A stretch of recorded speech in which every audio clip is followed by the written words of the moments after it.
Prince William's visit to the Christ the Redeemer statue in Rio today was an opportunity for a quietly heartfelt tribute to his late mother, Diana, and also marked the start of the big day for his Earthshot prize ceremony. There are few people for whom the iconic Christ the Redeemer statue is closed to the public for their visit, but Prince William is one of them. Of course, those of us accompanying the future king on his trip to Brazil were also rewarded with a similar experience after an early alarm call on Wednesday. Looking out from this great wonder of the world, you see Rio de Janeiro and its beaches far below. The clouds still hug the peaks of the mountains which surround the city, and even the planes are flying beneath you. The reason why the Prince of Wales made this journey and gathered his Earthshot Prize finalists at 2,300 feet first thing on Wednesday morning was to kick off what William's team call his Super Bowl moment. Today is the culmination of his annual Earthshot Prize scheme,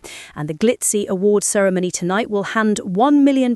each to 5 winners, as it has now done in the previous 4 years. The money is used to grow, develop and upscale projects and ideas which help the health of the planet and clean our oceans. The Earthshot is now halfway through its 10-year life, and this one has felt bigger and better than those which came before. Sir Keir Starmer arrived in Rio to join William tonight, the first time a UK Prime Minister has attended the awards, where the 15 finalists will mix with performers like Kylie Minogue and Shawn Mendes. This year, the potential winners include a UK firm, Matter, which has designed a filter to prevent microplastics from entering the oceans from domestic and industrial washing machines, to a Brazilian organisation called Regreen, which replants tropical forests on degraded land once used for cattle grazing. We don't know where the award ceremony will land next year and which city will follow: London, Boston, Singapore, Cape Town and now Rio. All the indicators point to Australia for 2026 if William wants to tick off another continent,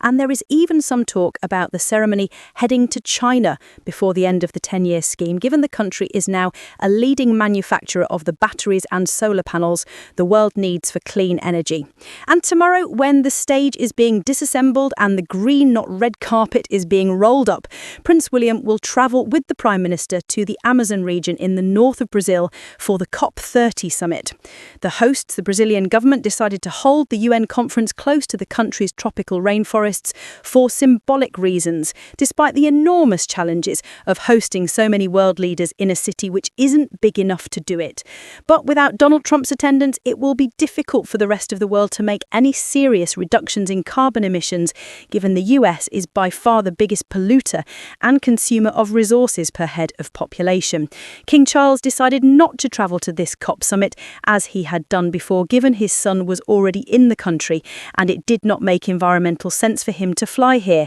It means William's speech on the opening day of the Leaders' Conference will be on behalf of the King, but it will serve to remind the world that William will one day succeed his father, and whilst he may take a different approach to the challenge, he has very similar views to Charles on the perilous state of the planet and the alarming loss of natural habitats. William's team often say he is growing into his leadership role on the world stage, and this is another moment on that path from heir to the throne to, when the time comes, being monarch.